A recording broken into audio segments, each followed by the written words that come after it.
The Stolen White Elephant.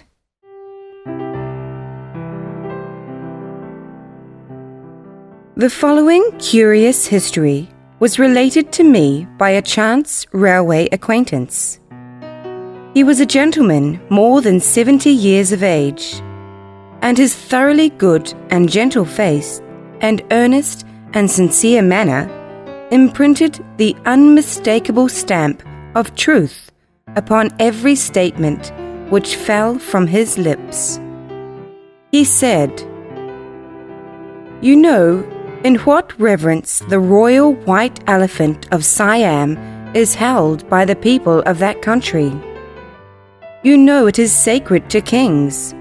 Only kings may possess it, and that it is, indeed, in a measure even superior to kings, since it receives not merely honor but worship." Very well. 5 years ago, when the troubles concerning the frontier line arose between Great Britain and Siam, it was presently manifest that Siam had been in the wrong. Therefore, every reparation was quickly made, and the British representative stated that he was satisfied and the past should be forgotten. This greatly relieved the King of Siam, and partly as a token of gratitude, partly also, perhaps, to wipe out any little remaining vestige of unpleasantness which England might feel toward him, he wished to send the Queen a present, the sole sure way of propitiating an enemy according to Oriental ideas. This present ought not only to be a royal one, but transcendently royal. Wherefore, what offering could be so meet as that of a white elephant? My position in the Indian civil service was such that I was deemed peculiarly worth of the honor of conveying the present to Her Majesty. A ship was fitted out for me, and my servants and the officers and attendants of the Elephant, and in due time I arrived in New York Harbor and placed my royal charge in admirable quarters in Jersey City. It was necessary to remain a while in order to recruit the animal's health before resuming the voyage. All went well during a fortnight. Then my calamities began. The white elephant was stolen. I was called up at dead of night and informed of this fearful misfortune. For some moments, I was beside myself with terror and anxiety. I was helpless. Then I grew calmer and collected my faculties. I soon saw my course, for, indeed, there was but the one course for an intelligent man to pursue. Late as it was, I flew to New York and got a policeman to conduct me to the headquarters of the detective force. Fortunately, I arrived in time, though the chief of the force, the celebrated Inspector Blunt, was just on the point of leaving for his home. He was a man of middle size and compact frame, and when he was thinking deeply, he had a way of knitting his brows and tapping his forehead reflectively with his finger, which impressed you at once with the conviction that you stood in the presence of a person of no common order. The very sight of him gave me confidence and made me hopeful. I stated my errand. It did not flurry him in the least.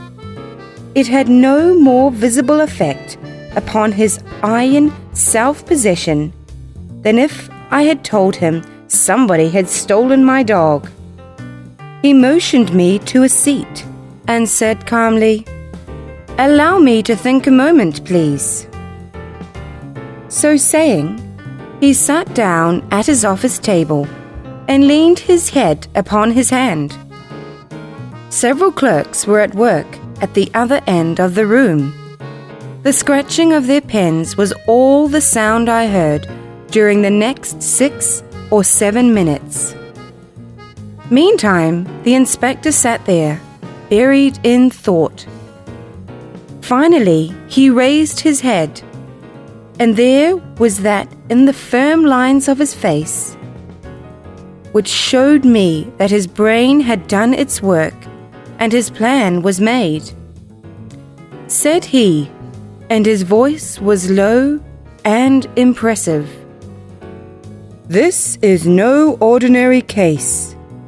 Every step must be warily taken. Each step must be made sure before the next is ventured. And secrecy must be observed. Secrecy profound and absolute. Speak to no one about the matter, not even the reporters. I will take care of them. I will see that they get only what it may suit my ends to let them know." He touched a bell. A youth appeared. "Alaric, tell the reporters to remain for the present." The boy retired. "Now, let us proceed to business, and systematically.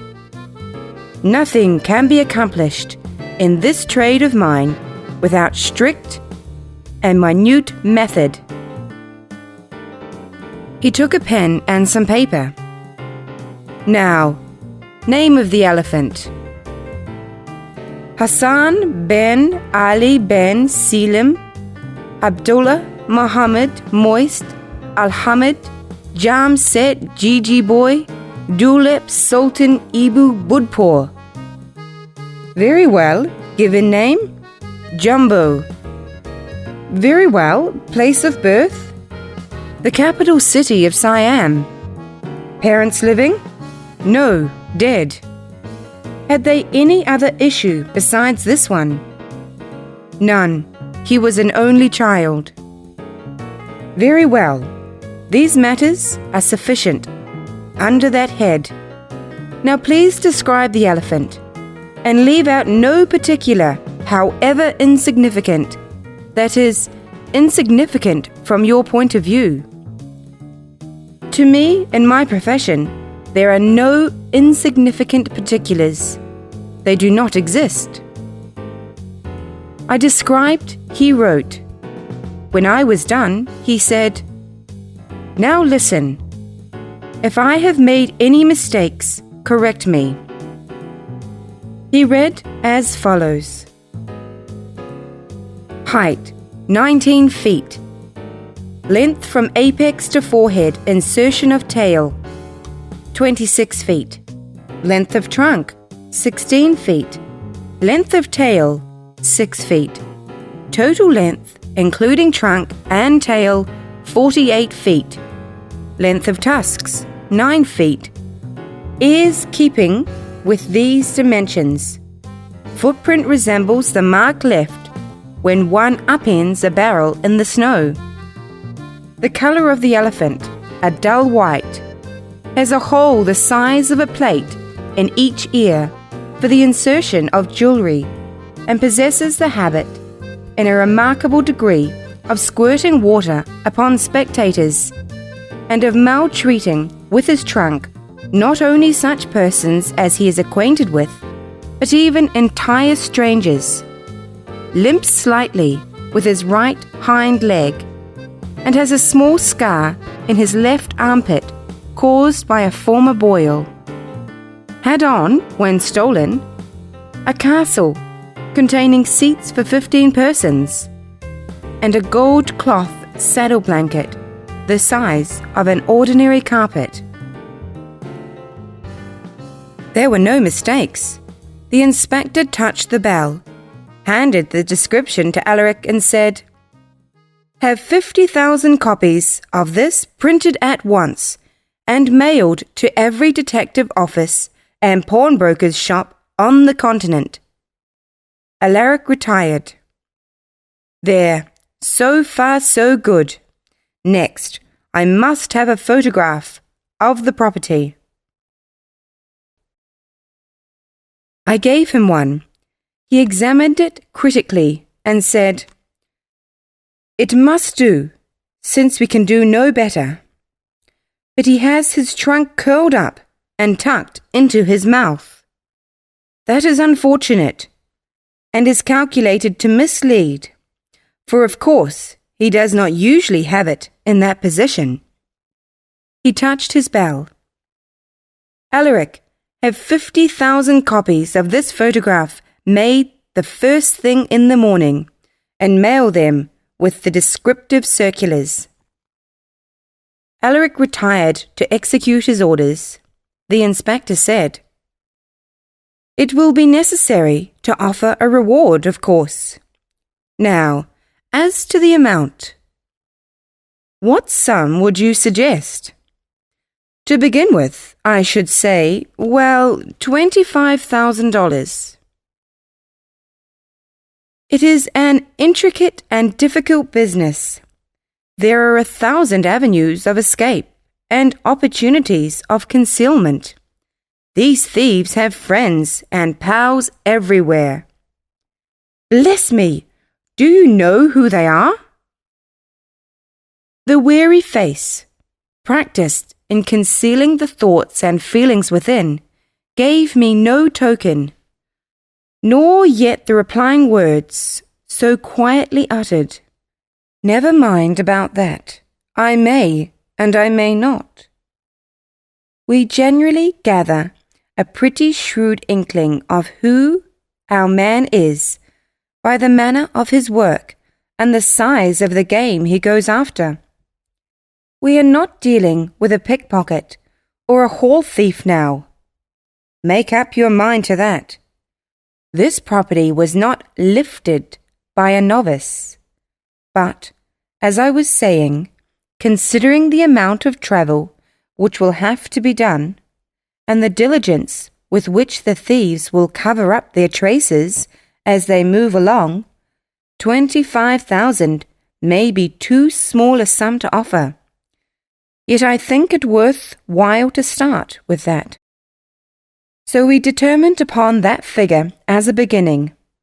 Then this man, whom nothing escaped, which could by any possibility be made to serve as a clue, said, "There are cases in detective history to show that criminals have been detected through peculiarities in their appetites. Now, what does this elephant eat, and how much?" "Well, as to what he eats, he will eat anything. He will eat a man, he will eat a Bible, he will eat anything between a man and a Bible." "Good, very good indeed, but too general. Details are necessary. Details are the only valuable things in our trade." "Very well, as to men, at one meal, or, if you prefer, during one day, how many men will he eat, if fresh?" "He would not care whether they were fresh or not. At a single meal, he would eat 5 ordinary men." "Very good, 5 men. We will put that down. What nationalities would he prefer?" "He is indifferent about nationalities. He prefers acquaintances, but it is not prejudiced against strangers." "Very good. Now, as to Bibles, how many Bibles would he eat at a meal?" "He would eat an entire edition." "It is hardly succinct enough. Do you mean the ordinary octavo, or the family illustrated?" "I think he would be indifferent to illustrations, that is. I think he would not value illustrations above simple letterpress." "No, you do not get my idea. I refer to bulk. The ordinary octavo Bible weighs about 2 pounds and a half, while the great quarto with the illustrations weighs 10 to 12. How many door Bibles would he eat at a meal? If you knew this elephant, you could not ask. He would take what they had. Well, put it in dollars and cents then. We must get at it somehow. The door costs $100 a copy, Russia leather, beveled. He would require about $50,000 worth, say an edition of 500 copies. Now that is more exact. I will put that down. Very well. He likes men and Bibles. So far, so good. What else will he eat? I want particulars. He will leave Bibles to eat bricks. He will leave bricks to eat bottles. He will leave bottles to eat clothing. He will leave clothing to eat cats. He will leave cats to eat oysters. He will leave oysters to eat ham. He will leave ham to eat sugar. He will leave sugar to eat pie. He will leave pie to eat potatoes. He will leave potatoes to eat bran. He will leave bran to eat hay. He will leave hay to eat oats. He will leave oats to eat rice. For he was mainly raised on it. There is nothing whatever that he will not eat but European butter, and he would eat that if he could taste it. Very good. General quantity at a meal, say about, well, anywhere from a quarter to half a ton. And he drinks anything that is fluid, milk, water, whiskey, molasses, castor oil, camphene, carbolic acid. It is of no use to go into particulars. Whatever fluid occurs to you, set it down. He will drink anything that is fluid, except European coffee. Very good. As to quantity, put it down 5 to 15 barrels. His thirst varies. His other appetites do not. These things are unusual. They ought to furnish quite good clues towards tracing him. He touched the bell. Alaric, summon Captain Burns. Burns appeared. Inspector Blunt unfolded the whole matter to him, detail by detail. Then he said, in the clear, decisive tones of a man whose plans are clearly defined in his head, and who is accustomed to command. Captain Burns, Detail Detective Jones, Davis, Halsey, Bates and Hackett to shadow the elephant. Yes, sir. Detail Detective Moses, Dakin, Murphy, Rogers, Tupper, Higgins and Bartholomew to shadow the thieves. Yes, sir. Place a strong guard, a guard of 30 picked men, with a relief of 30, over the place from whence the elephant was stolen, to keep strict watch there night and day, and allow none to approach, except reporters, without written authority from me. Yes, sir. Place detectives in plain clothes in the railway, steamship and ferry depots, and upon all roadways leading out of Jersey City, with orders to search all suspicious persons. Yes, sir. Furnish all these men with photograph and accompanying description of the elephant, and instruct them to search all trains and outgoing ferryboats and other vessels. Yes, sir. If the elephant should be found, let him be seized and the information forward to me by telegraph. Yes, sir. Let me be informed at once if any clues should be found, footprints of the animal, or anything of that kind. Yes, sir. Get an order commanding the harbour police to patrol the frontages vigilantly. Yes, sir. Dispatch detectives in plain clothes over all the railways, north as far as Canada, west as far as Ohio, south as far as Washington. Yes, sir. Place experts in all the telegraph offices to listen in to all messages, and let them require that all cipher dispatches be interpreted to them. Yes, sir. Let all these things be done with the utmost secrecy, mind, the most impenetrable secrecy. Yes, sir. Report to me promptly at the usual hour. Yes, sir. Go! Yes, sir. He was gone. Inspector Blunt was silent and thoughtful a moment, while the fire in his eye cooled down and faded out. Then he turned to me and said in a placid voice, "I am not given to boasting. It is not my habit. But we shall find the elephant." I shook him warmly by the hand and thanked him, and I felt my thanks too. The more I had seen of the man, the more I liked him, and the more I admired him and marvelled over the mysterious wonders of his profession. Then we parted for the night, and I went home for a far happier heart than I had carried with me to his office. Next morning, it was all in the newspapers, in the minutest detail. It even had additions, consisting of Detective This, Detective That, and Detective the Other's theory as to how the robbery was done, who the robbers were, and whither they had flown with their booty. There were 11 of these theories, and they covered all the possibilities, and this single fact shows what independent thinkers detectives are.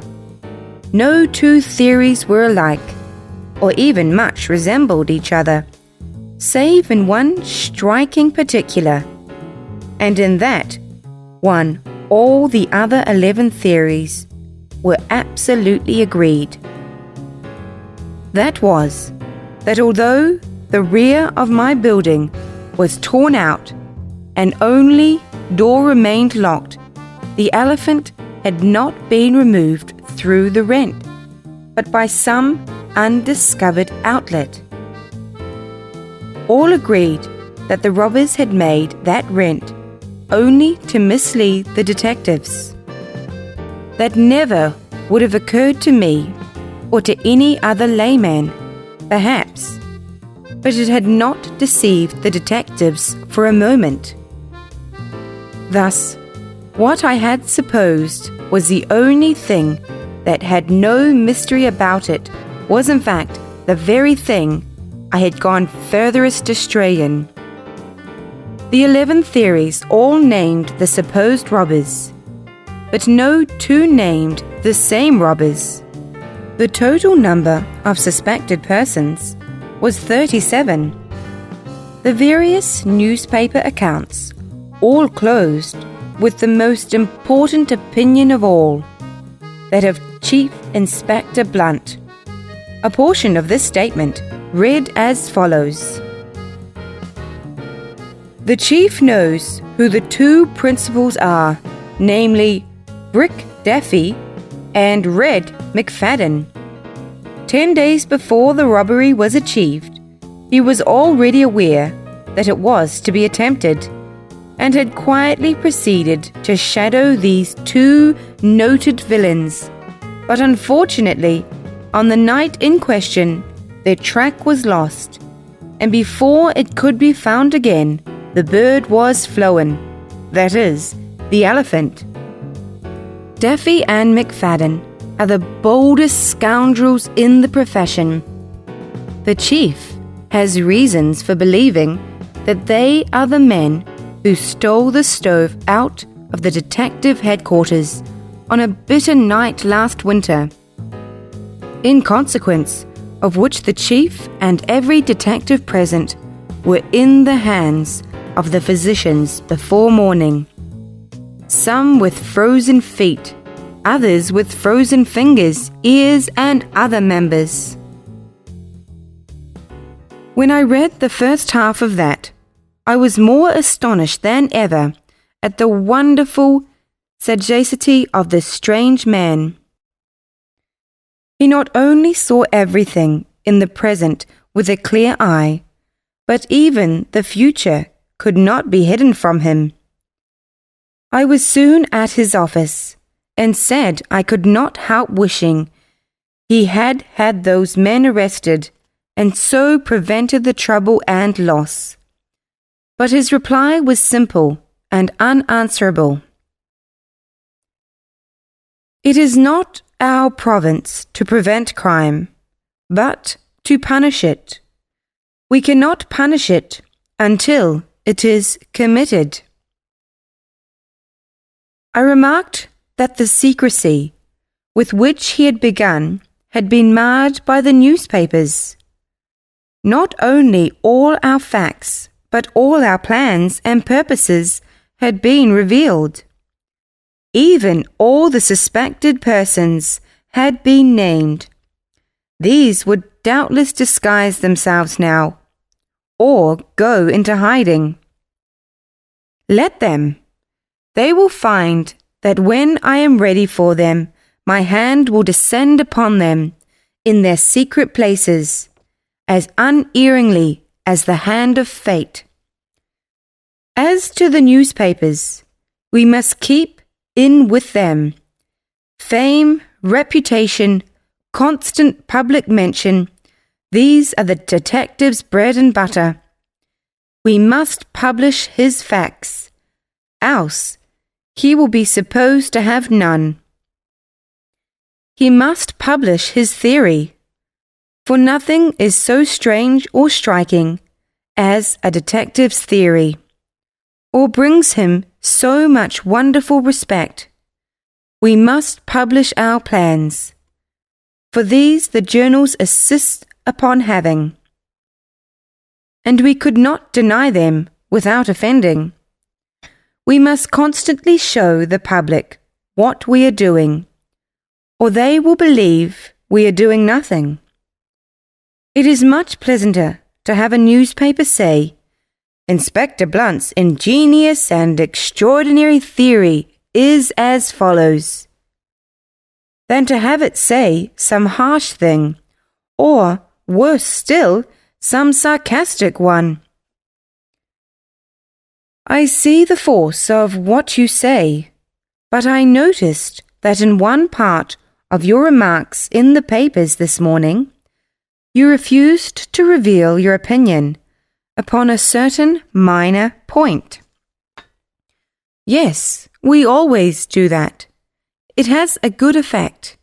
Besides, I had not formed any opinion on that point anyway.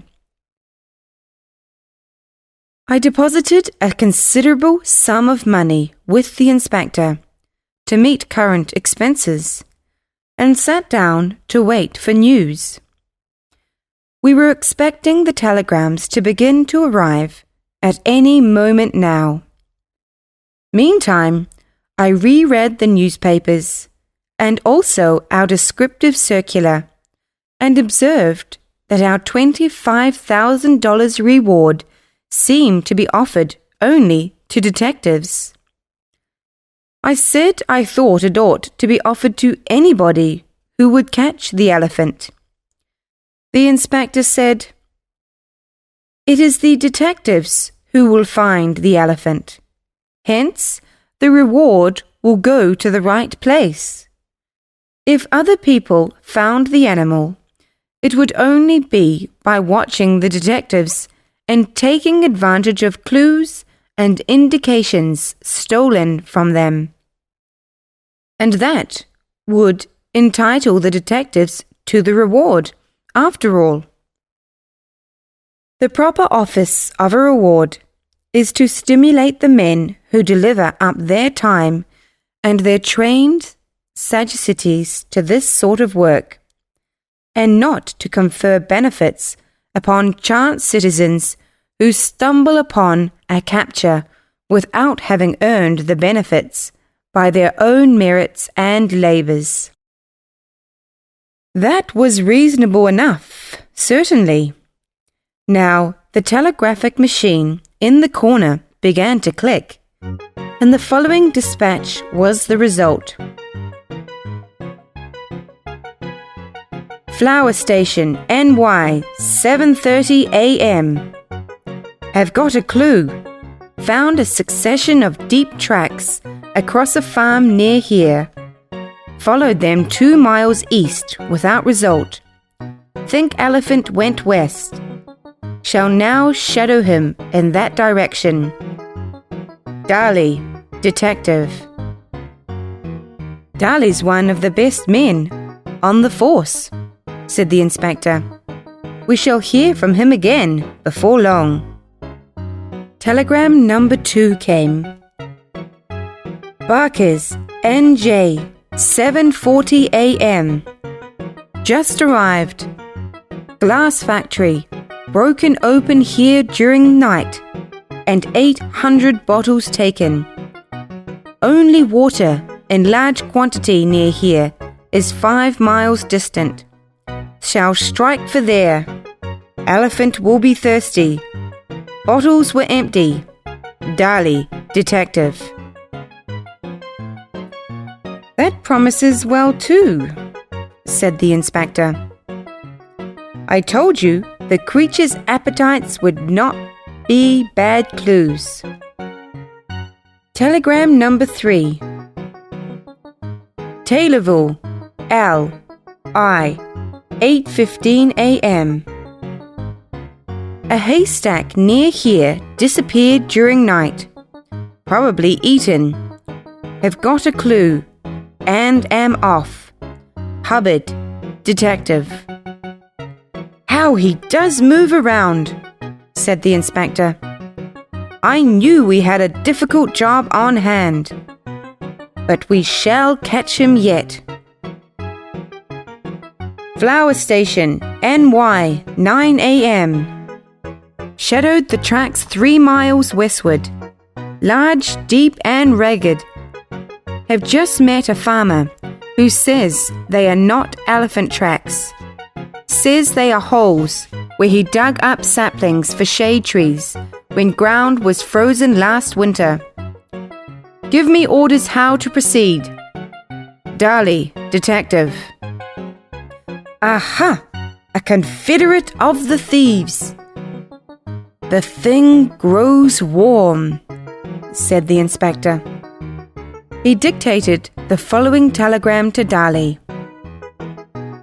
Arrest the man and force him to name his pals. Continue to follow the tracks to the Pacific, if necessary. Chief Blunt. Next telegram. Coney Point, PA, 8:45 a.m. Gas office broken open here during night and 3 months. Unpaid gas bills taken. Have got a clue and am away. Murphy, detective. Heavens, said the inspector. Would he eat gas bills? Through ignorance, yes, but they cannot support life, at least unassisted. Now came this exciting telegram. Ironville, NY, 9:30 a.m. Just arrived. This village in consternation. Elephant passed through here at 5 this morning. Some say he went east, some say west, some north, some south, but all say they did not wait to notice particularly. He killed a horse. Have secure a piece of it for a clue.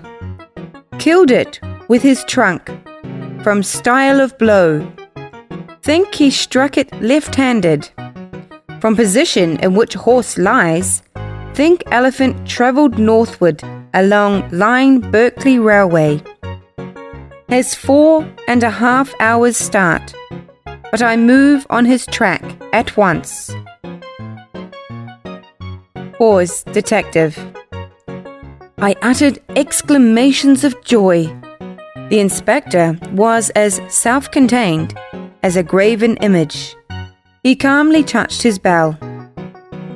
Alaric, send Captain Burns here. Burns appeared. How many men are ready for instant orders? 96, sir. Send them north at once. Let them concentrate along the line of the Berkeley Road north of Ironville. Yes, sir. Let them conduct their movements with the utmost secrecy. As fast as others are at liberty, hold them for orders. Yes, sir. Go. Yes, sir. Presently came another telegram. Sage Corners, NY, 10:30. Just arrived. Elephant passed through here at 8:15. All escaped from the town but a policeman. Apparently, Elephant did not strike at policeman, but at the lamppost. Got both. I have secured a portion of the policeman as clue. Stum, detective. So the elephant has turned westward, said the inspector. However, he will not escape, for my men are scattered all over that region. The next telegram said, Glover's, 11:15. Just arrived. Village deserted, except sick and aged. Elephant passed through 3/4 of an hour ago. The anti-temperance mass meeting was in session. He put his trunk in at a window and washed it out with water from cistern. Some swallowed it, since dead. Several drowned. Detectives Cross and O'Shaughnessy were passing through town, but going south, so missed Elephant. Whole regions, for many miles around in terror, people flying from their homes. Wherever they turn, they meet Elephant, and many are killed. Brant, detective. I could have shed tears. This havoc so distressed me. But the inspector only said, You see, we are closing in on him. He feels our presence. He has turned eastward again. Yet further troublous news was in store for us. The Telegraph brought this. Hogansport, 12:19. Just arrived. Elephant passed through half an hour ago, creating a wildest fright and excitement. Elephant raged round streets. 2 plumbers going by, killed one, other escaped. Regret general. O'Flaherty, detective. Detective. Now he is right in the midst of my men, said the inspector. Nothing can save him. A succession of telegrams came from detectives who were scattered through New Jersey and Pennsylvania, and who were following clues consisting of ravaged barns, factories, and Sunday school libraries, with high hopes amounting to certainties indeed. The inspector said, I wish I could communicate with them and order them north, but that is impossible. A detective only visits a telegraph office to send his report. Then he is off again, and you don't know where to put your hand on him. Now came this dispatch. Bridgeport, CT, 12:15. Barnum offers rate of $4,000 a year for exclusive privilege of using Elephant as traveling advertising medium from now till detectives find him. wants to paste circus posters on him. Desires immediate answer. Boggs, detective. "That is perfectly absurd," I exclaimed. "Of course it is," said the inspector. "Evidently, Mr. Barnum, who thinks he is so sharp, does not know me, but I know him." Then he dictated this answer to the dispatch. "Mr. Barnum's offer declined. Make it $7,000 or nothing. Chief Blunt." There, we shall not have to wait long for an answer. Mr. Barnum is not at home. He is in the telegraph office. It is his way when he has business on hand. Inside of 3. Done. P.T. Barnum. So interrupted the clicking telegraphic instrument. Before I could make a comment upon this extraordinary episode, the following dispatch carried my thoughts into another and very distressing channel. Bolivia, NY 1250. Elephant arrived here from the south and passed through toward the forest at 11:50, dispersing a funeral on the way and diminishing the mourners by 2. Citizens fired some small cannonballs into him, and they fled. Detective Burke and I arrived 10 minutes later from the north, but mistook some excavations for footprints, and so lost a good deal of time. But at last we struck the right trail and followed it to the woods. We then got down on our hands and knees and continued to keep a sharp eye on the track, and so shadowed it into the brush. Burke was in advance. Unfortunately, the animal had stopped to rest. Therefore, Burke, having his head down, intent upon the track, butted up against the elephant's hind legs before he was aware of his vicinity. Burke instantly arose to his feet, seized the tail, and exclaimed joyfully, "I claim the but got no further, for a single blow of the huge trunk laid the brave fellow's fragments low in death. I fled rearward, and the elephant turned and shadowed me to the edge of the wood, making tremendous speed, and I should inevitably have been lost, but that the remains of the funeral providentially intervened again and diverted his attention. I have just learned that nothing of the funeral is left now, but this is no loss, for there is abundance of material for another. Meantime, the elephant has disappeared again. Mulrooney, Detective." We heard no news except from the diligent and confident detectives scattered about New Jersey, Pennsylvania, Delaware, and Virginia, who were all following fresh and encouraging clues, until shortly after 2 p.m., when this telegram came. Baxter Center, 2:15. Elephant been here. Plastered over with circus bills. Any broke up a revival, striking down and damaging many who were on the point of entering upon a better life.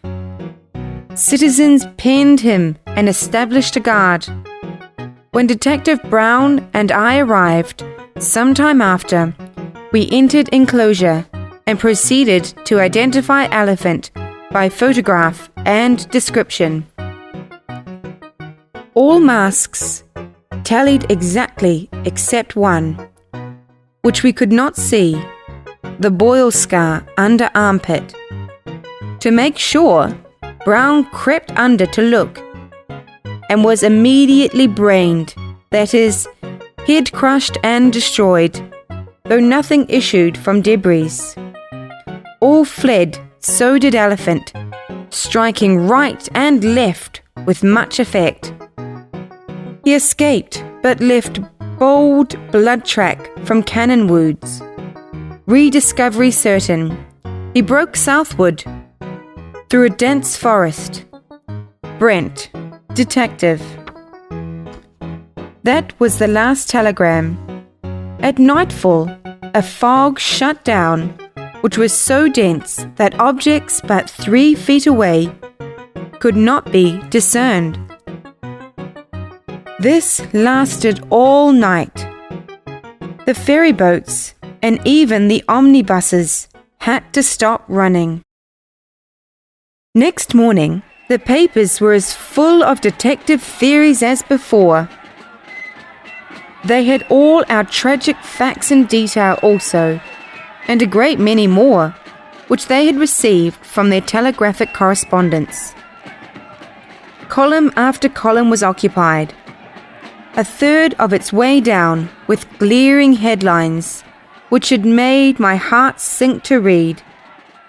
Their general tone was like this: "The white elephant at large. He moves upon his fatal march, whole villages deserted by their fright-stricken occupants. Pale terror goes before him. Death and devastation follow after. After these, the detectives. Barns destroyed, factories gutted, harvest devoured, public assemblies dispersed, accompanied by scenes of carnage impossible to describe. Theories of 34 of the most distinguished detectives on the forces. Theory of Chief Blunt." "There," said Inspector Blunt, almost betrayed into excitement. "This is magnificent. This is the greatest windfall that any detective organization ever had. The fame of it will travel to the ends of the earth and endure to the end of time, and my name with it." But there was no joy for me. I felt as if I had committed all those red crimes, and that the elephant was only my irresponsible agent. And how the list had grown. In one place, he had interfered with an election and killed 5 repeaters. He had followed this act with the destruction of 2 poor fellows named O'Donoghue and McFlanagan, who had found a refuge in the home of the oppressed of all lands only the day before, and were in the act of exercising for the first time the noble right of American citizens at the polls, when stricken down by the relentless hand of the scourge of Siam. In another, he had found a crazy sensation, preacher preparing his next season's heroic attacks on the dance, the theatre, and other things which can't strike back, and had stepped on him. And in still another place, he had killed a lightning rod agent. And so the list went on, growing redder and redder, and more heartbreaking. 60 persons had been killed, and 240 wounded. All the accounts bore just testimony to the activity and devotion of the detectives, and all closed with the remark that 300,000 citizens and 4 detectives saw the dread creature, and 2 of the latter he destroyed. I dreaded to hear the telegraphic instrument begin to click again. By and by the messages began to pour in, but I was happily disappointed in their nature. It was soon apparent that all trace of the elephant was lost. The fog had enabled him to search out a good hiding place unobserved. Telegrams from the most absurdly distant points reported that a dim, vast mass had been glimpsed there through the fog at such and such an hour, and was undoubtedly the elephant. This dim, vast mass had been glimpsed in New Haven, in New Jersey, in Pennsylvania, in interior New York, in Brooklyn, and even in the city of New York itself. But in all cases, the dim, vast mass had vanished quickly and left no trace. Every detective of the large force scattered over this huge extent of country sent his hourly report, and each and every one of them had a clue, and was shadowing something, and was hot upon the heels of it. But the day passed without other result. The next day the same. The next just the same. The newspaper reports began to grow monotonous, with facts that amounted to nothing, clues which led to nothing, and theories which had nearly exhausted the elements which surprise and delight and dazzle. By advice of the inspector, I doubled the reward. 4 more dull days followed. Then came a bitter blow to the poor, hard-working detectives. The journalists declined to print their theories and coldly said, "Give us a rest." 2 weeks after the elephant's disappearance, I raised the reward to $75,000 by the inspector's advice. It was a great sum, but I felt that I would rather sacrifice my whole private fortune than lose my credit with my government.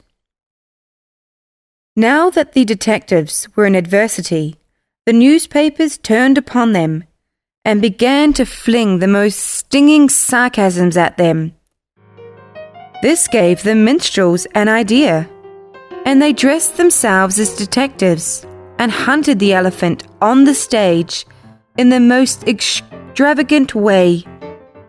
The caricaturists made pictures of detectives scanning the country with spyglasses, while the elephant, at their backs, stole apples out of their pockets. And they made all sorts of ridiculous pictures of the detective badge. You have seen that badge printed in gold on the back of detective novels. No doubt it is a wide, staring eye with the legend, "We never sleep." When detectives called for a drink, the would-be facetious barkeeper resurrected an obsolete form of expression and said, "Will you have an eye-opener?"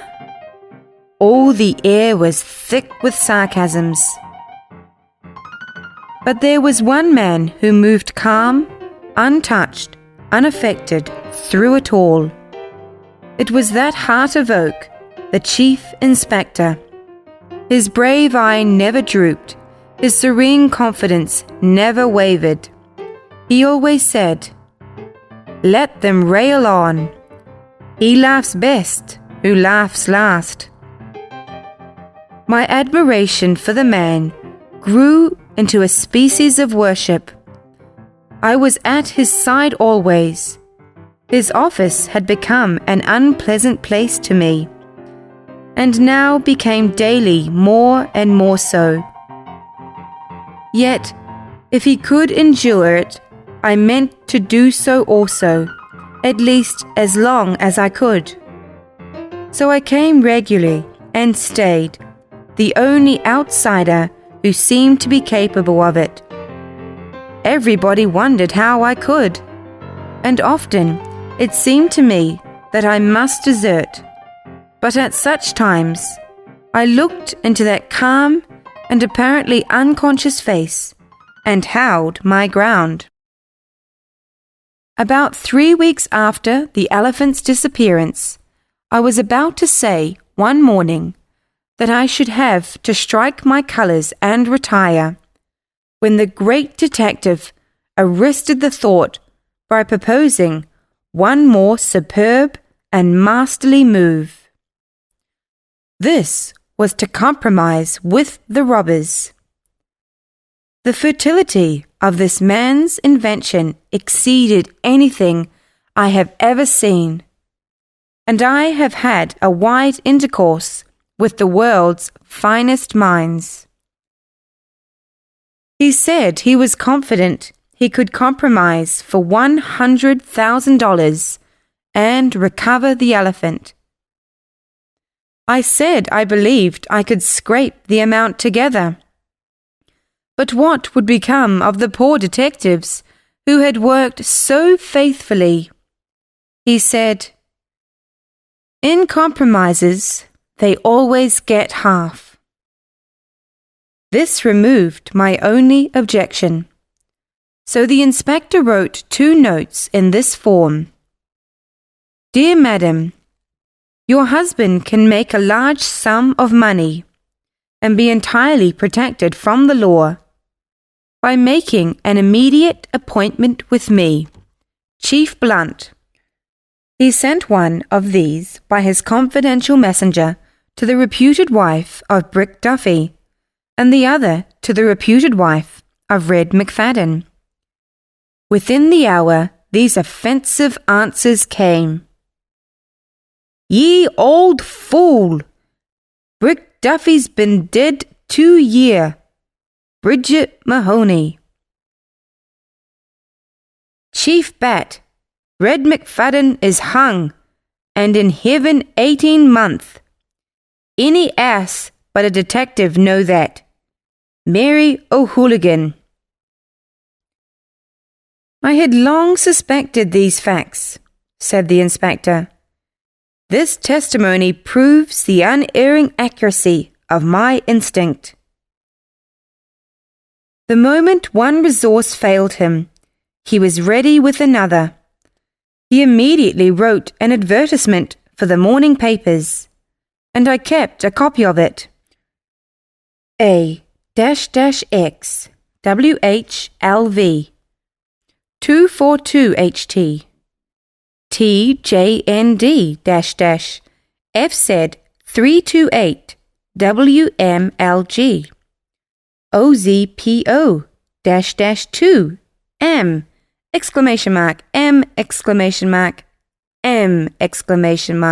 OGW. He said that if the chief was alive, this would bring him to the usual rendezvous. He further explained that the usual rendezvous was a glare where all business affairs between detectives and criminals were conducted. This meeting would take place at 12 the next night.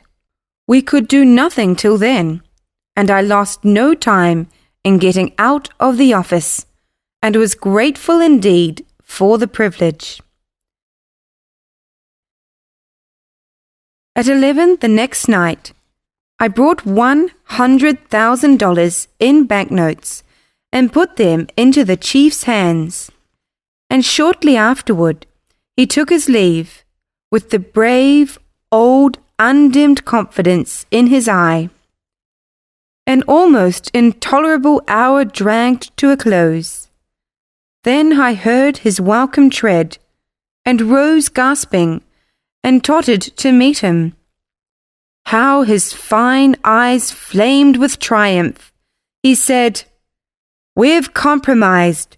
The jokers will sing a different tune tomorrow. Follow me." He took a lighted candle and strode down into the vast vaulted basement where 60 detectives always slept, and where a score were now playing cards to while the time. I followed close after him.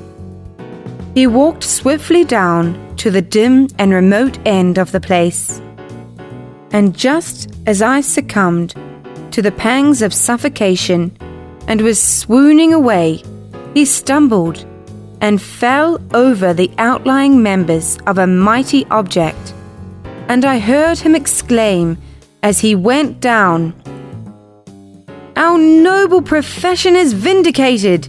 Here is your elephant!" I was carried to the office above and restored with carbolic acid. The whole detective force swarmed in, and such another season of triumphant rejoicing ensued as I had never witnessed before. The reporters were called, baskets of champagne were opened, toasts were drunk, the handshakings and congratulations were continuous and enthusiastic. Naturally, the chief was the hero of the hour, and his happiness was so complete and had been so patiently and worthily and bravely won that it made me happy to see it. Though I stood there, a homeless beggar, my priceless charge dead, and my position in my country's service lost to me, though what would always seem my fatally careless execution of a great trust. Many an eloquent eye testified its deep admiration for the chief, and many a detective's voice murmured, "Look at him, just the king of the profession. Only give him a clue, it's all he wants, and there ain't anything hid that he can't find." The dividing of the $50,000 made great pleasure. When it was finished, the chief made a little speech while he put his share in his pocket, in which he said, "Enjoy it, boys, for you've earned it, and more than that, you've earned for the detective profession undying fame." A telegram arrived, which read, "Monroe, Mitch, 10 p.m.